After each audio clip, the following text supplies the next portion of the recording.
Bismillahirrahmanirrahim. Assalamualaikum warahmatullahi wabarakatuh. Kami dari kelompok 7 pembelajaran PAI untuk difabel dengan materi anak dengan hambatan perilaku dan emosi atau hiperaktif dan tunalaras kelas PAI 6C dengan dosen pengampu Elis Komalasari MPD. Dengan anggota kelompok Dodi Ahmad Maulana, Elsi Fadila Rahmi, Rina Apriana, Raju Hidayat, Wahyuni Mesrizal, dan Yozara Hendri yang akan membahas materi antara lain pengertian, penanganan, karakteristik, serta strategi pembelajaran untuk anak hiperaktif dan tunalaras.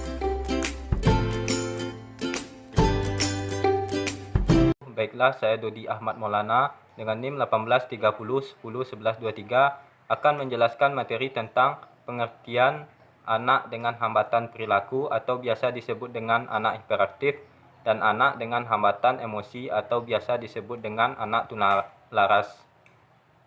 Yang pertama yaitu anak hiperaktif adalah anak yang susah memusatkan konsentrasinya karena selalu bergerak. Anak tersebut tidak memiliki kelainan dari segi psikologisnya dan tidak mudah mengendalikan anak yang seperti itu karena memiliki banyak aktivitas dalam suatu waktu. Anak yang mengalami kondisi seperti itu tidak bisa diam atau duduk tenang, bicara cepat, hingga hilang konsentrasinya. Selanjutnya, anak tunalaras adalah anak yang sulit mengendalikan emosi dan kontrol sosial. Anak tunalaras disebut juga dengan anak nakal karena menunjukkan perilaku menyimpang dan tidak sesuai dengan norma yang berlaku. Anak tunalaras tersebut memiliki gangguan emosi dan penyimpangan tingkah laku. Dalam hal ini, hiperaktif dan tunalaras dapat disamakan karena memiliki gejala yang sama. Akan tetapi, ada perbedaan yang mana hiperaktif dapat diatasi dan sembuh sejak dini, sedangkan anak tunalaras akan tetap eksis hingga dewasa.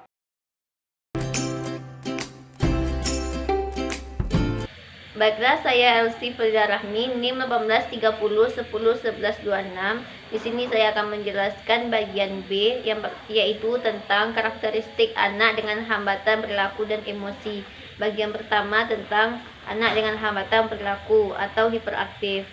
Menurut Ulfa Badi dan Rohmawati dalam jurnalnya di tahun 2017 ada beberapa ciri tentang hiperaktif ini. Yang pertama, siswa itu cenderung membangkang.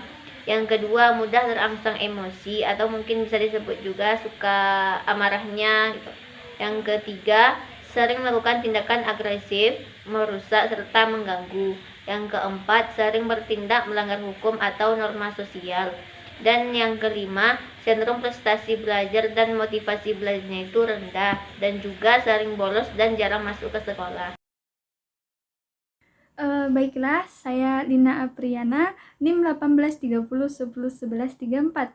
Nah, di sini saya akan menyambung pembahasan dari rekan saya sebelumnya tadi, yaitu pada poin B yang kedua, yaitu anak dengan hambatan emosi atau tunalaras. Nah, di sini menurut Halan dan Kaufan 2006 ada 3 ciri khas yang dimana kondisi emosi dan perilaku si anak ini. Yang pertama yaitu tingkah laku yang ekstrim. Apa itu tingkah laku yang ekstrim? Yaitu tingkah laku yang sudah berbahaya ya, dalam tingkatan berbahaya. Nah, dan bukan hanya berbahaya, di sini juga anak ini sudah berbeda dengan tingkah laku anak yang lainnya, yaitu tidak sama. Karena adanya tadi gangguan emosi tersebut dalam diri si anak. Nah, yang kedua itu ada suatu problem emosi yang perilakunya sudah kronis ya. Nah, apa yang dimaksud dengan kronis? Nah, kronis ini adalah kondisi atau di mana sudah ada dalam diri tubuhnya yang sudah paling levelnya sudah tinggi gitu ya, sudah istilahnya sudah paling ujung gitu ya, dan yang tidak muncul secara langsung. Nah, kenapa tidak muncul secara langsung? Karena dia akan terlihat ketika emosi atau tingkah lakunya tadi bangkit dari dalam tubuh dirinya itu tadi, tingkah lakunya tadi. Nah, jadi tidak dapat dilihat secara langsung karena dia keluarnya itu menurut sifat dia tadi itu ya, gangguan emosinya. Nah, yang ketiga itu ada tingkah laku yang tidak diharapkan oleh lingkungan karena bertentangan dengan harapan sosial dan kultural. Nah, di mana tingkah laku anak ini jarang diterima oleh masyarakat atau lingkungannya. Karena apa? Karena si anak memiliki gangguan emosi tadi yang menghambat dirinya untuk dapat berinteraksi dengan lingkungannya. Karena apa? Karena si anak mudah marah atau dengan gangguan emosi tadi mudah marah. Lalu si anak juga dapat melakukan perbuatan yang mencuri, bahkan dia melanggar norma-norma. Itu kan termasuk tingkah laku yang tidak diharapkan oleh lingkungan dia gitu ya. Nah, di sini selanjutnya itu menurut Agus Pratomo dan Andi Widodo ya, dalam bukunya itu karakteristik anak ini dengan gangguan emosi ini ada 3 juga ya. Yang pertama itu memiliki tingkat kecerdasan IQ bernilai 90. Nah, di mana anak yang memiliki kecerdasan tinggi itu yang bernilai IQ-nya bernilai 90 itu biasanya anak dengan kecerdasan emosional tinggi itu bisa juga kesulitan untuk berkomunikasi. Nah, di mana orang-orang yang memiliki IQ tinggi terkadang harus berjuang sampai mana? Nah, berjuang dengan dinamika interpersonalnya dalam mengalami kesulitan dalam berkomunikasi ini tadi gitu. Nah, lantaran tidak semua maksud sepenuhnya itu dapat dimahami orang. Jadi kadang orang yang ber-IQ tinggi dia tidak bisa memahami apa yang orang katakan, dan sebaliknya orang yang ber-IQ-nya lebih rendah itu tidak bisa memahami anak yang IQ-nya tinggi karena beda pemahaman seperti itu ya. Dan juga kecerdasan emosi, memiliki tingkat emosional yang tinggi gitu kan. Yang kedua itu emosi tidak terkontrol. Nah, kenapa emosi tidak terkontrol gitu? Karena tingkat emosionalnya itu sudah tinggi gitu. Ibaratnya orang yang sudah emosi tinggi gitu, dia akan susah untuk mengendalikannya gitu. Mudah marah, tidak pandai menempatkan diri di masyarakat gitu, sehingga seringkali menimbulkan masalah yang tidak baik gitu bagi dirinya sendiri maupun orang lain gitu ya. Nah, ketiga itu sering merasa gelisah. Nah, kenapa sering merasa gelisah gitu? Karena ada sikap perilaku di dalam dirinya itu yang tidak baik ya, atau emosionalnya yang tinggi itu. Gangguan emosi itu tadi menyebabkan si anak memiliki perilaku yang tidak baik tersebut ya. Dimana kalau orang di dalam hatinya ini berbuat jahat, itu pasti akan merasa gelisah ya kan?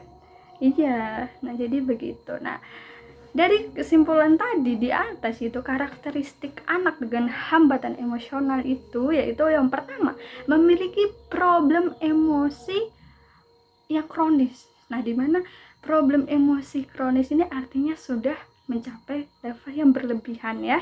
Yang kedua, emosi cenderung tidak terkontrol. Nah, kenapa tidak terkontrol? Karena itu tadi susah mengendalikannya sehingga emosi sudah meluap tinggi dan tidak bisa dikontrol. Yang ketiga itu sering gelisah dalam hidupnya. Kenapa sering gelisah? Karena memiliki perilaku tingkah laku yang tidak baik ya. Apabila kejahatan itu ada di dalam dirinya, maka akan ada kegelisahan dalam diri karena dia tidak memiliki kedamaian. Yang keempat itu memiliki tingkah laku yang ekstrim. Nah, ekstrimnya bagaimana? Ekstrim yang sudah berbahaya dan berlebihan, contohnya mencuri, melanggar norma-norma, dan sebagainya. Nah, mungkin hanya sekian yang bisa saya jelaskan. Materi selanjutnya akan dilanjutkan oleh rekan saya. Terima kasih.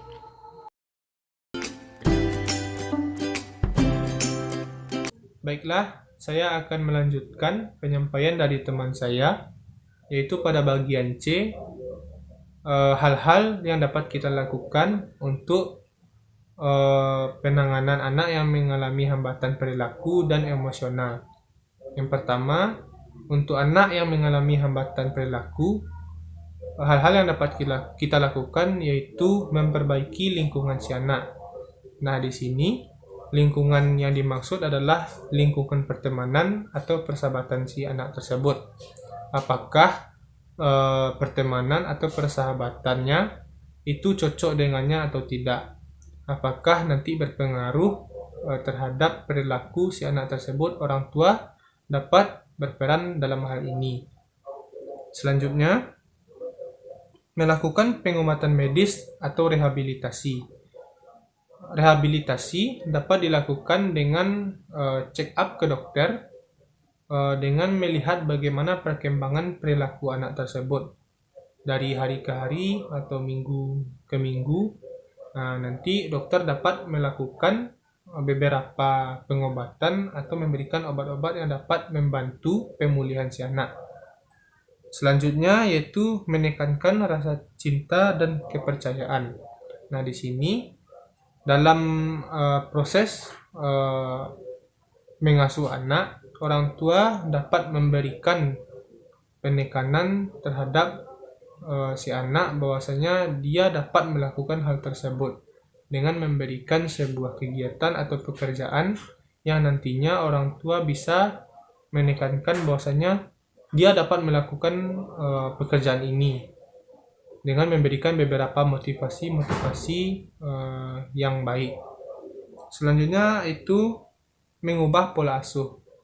Nah, banyak yang kita ketahui atau kita temui bahwasanya orang tua yang memiliki anak dengan gangguan atau hambatan perilaku dengan anaknya yang normal, biasanya pola asuh yang mereka lakukan itu berbeda-beda. Sehingga si anak yang mengalami hambatan perilaku ini merasa terasingkan atau tidak percaya diri dengan pola asuh atau kasih sayang yang diberikan orang tuanya. Tidak membeda-bedakan, oh anak si ini mengalami gangguan dan anak ini normal. Nah, di sini orang tua dapat menyeimbangkan rasa kasih sayangnya terhadap kedua anak-anaknya. Nah, poin yang kelima yaitu melakukan terapi. Terapi ini dapat dilakukan oleh orang tua kepada dokter ahli atau psikolog. Nah, di sini nanti dokter ahli atau psikolog dapat melakukan beberapa proses dalam kegiatan medisnya terhadap bagaimana untuk menyembuhkan hambatan perilaku ini atau hiperaktif ini, sehingga anak yang sebelumnya mengalami hambatan perilaku bisa sembuh dengan baik. Hal ini mungkin dapat dilakukan secara berkelanjutan oleh orang tua kepada dokter ahli tersebut. Baiklah, kita lanjut pada pendekatan-pendekatan yang dapat kita lakukan untuk anak dengan gangguan emosional. Yang pertama yaitu pendekatan biomedis.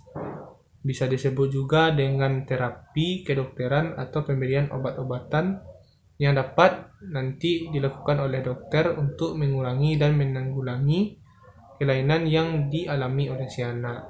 Nah, yang kedua yaitu pendekatan psikodinamika, yaitu dilakukan oleh psikiater atau psikolog. Nah, di sini psikiater dapat melakukan beberapa terapi atau rehabilitasi untuk menanggulangi kelainan yang dialami si anak. Selanjutnya, pendekatan pendidikan. Pendekatan pendidikan ini dilakukan oleh guru pelajaran atau wali kelas si anak di sekolah. Nah, dengan pendekatan-pendekatan khusus oleh guru tersebut untuk membantu mengurangi serta menanggulangi kelainan yang dialaminya. Selanjutnya, pendekatan ekologi.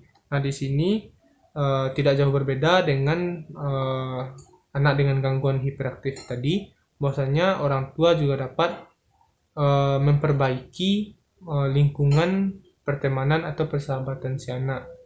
mencarikan teman-teman yang cocok dengan si anak agar dapat membantu mengurangi kelainan yang dialaminya.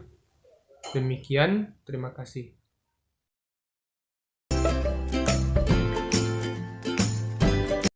Baiklah, saya Wahyuni Mas Rizal, NIM 1830 10 11 95 akan melanjutkan materi yang B, yaitu tentang strategi pembelajaran anak dengan hambatan perilaku dan emosi hiperaktif dan tunalaras. Yang pertama, anak dengan hambatan perilaku hiperaktif. Strategi konvensionalnya adalah strategi biasa yang umumnya dapat dilakukan oleh setiap orang dalam mengatasi anak hiperaktif. Seperti orang tua ketika seorang anak hiperaktif dalam bergaul dan berteman sesamanya, atau seorang guru ketika seorang anak dalam belajar, atau oleh kelompok masyarakat lainnya. Yang kedua yaitu strategi terapis. Strategi terapis ini adalah seorang anak yang hidup dan berkembang, berperilaku seperti berkata-kata, melakukan kegiatan apapun yang ia sukai, berawal dari suatu proses yang diterimanya secara berulang-ulang. Proses itulah yang dinamakan ilmu psikologi sebagai strategi terapis. Cara mengatasinya, yang pertama, secara emosional, anak hiperaktif memiliki kecenderungan emosi yang lebih tinggi daripada anak-anak biasanya. Oleh sebab itu, guru harus dapat menentukan kegiatan-kegiatan humanis apa saja yang dapat ia berikan kepada anak tersebut. Yang kedua, secara auditif, anak hiperaktif sangat sulit mendengar ucapan dan perintah guru. Maka berilah pelajaran dengan dongeng-dongeng yang dapat mengalihkan pendengarannya. Yang ketiga, secara visual, anak hiperaktif tidak pernah fokus terhadap sesuatu lebih lama dari 5 menit. Setelah itu pikirannya selalu kemana-mana, dan melihat sesuatu yang baru itu yang menarik perhatiannya menjadi salah satu cara menghilangkan perhatian terhadap objek yang sama. Yang keempat yaitu secara fisik. Untuk perasaan dan emosi anak harus dibentuk melalui suatu kegiatan yang memberikan penyadaran kepadanya. Caranya, memisahkan anak tersebut dengan komunitas anak yang lainnya dan jangan ada yang lain melihat anak tersebut. Sekian, terima kasih. Baik, saya Yozara Hendri, NIM 1830 10 11 57 akan melanjutkan materi yang disampaikan oleh teman-teman saya tadi, yaitu strategi pembelajaran untuk anak dengan hambatan emosi atau tunalaras. Yang mana strategi ini digunakan guru agar siswa dengan hambatan emosi atau tunalaras ini dapat memperoleh pelajaran sesuai dengan kebutuhannya. Sehubungan dengan itu, ada beberapa strategi yang digunakan oleh guru untuk mengajarkan anak dengan hambatan emosi atau tunalaras. Yang pertama yaitu model biogenetik. Model ini berasumsi bahwa gangguan perilaku yang disebabkan oleh kecacatan genetik, yang mana penyembuhannya itu ditekankan kepada pengobatan, diet, olahraga, operasi, dan mengubah lingkungan dari peserta didik. Yang kedua yaitu model behavioral atau tingkah laku, yang mana model ini berasumsi bahwa gangguan emosi merupakan indikasi ketidakmampuan menyesuaikan diri yang terbentuk, bertahan, dan mungkin berkembang karena berinteraksi dengan lingkungan, baik di sekolah maupun di rumah. Yang ketiga yaitu model psikodinamika.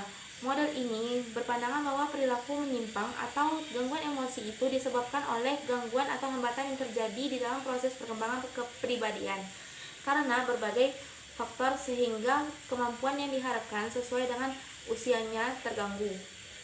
Tujuan utama dari pendekatan psikodinamika ini adalah untuk membantu anak menjadi sadar akan kebutuhannya. Yang terakhir yaitu strategi pembelajaran anak dengan hambatan emosi atau tunalaras, yaitu model ekologis, yang mana model ini menganggap bahwa kehidupan ini terjadi karena adanya interaksi antara individu dan lingkungannya. Baik, sekian penyampaian dari kelompok 7. Apabila ada salah dan janggal mohon dimaafkan. Disudahi dengan wassalamualaikum warahmatullahi wabarakatuh.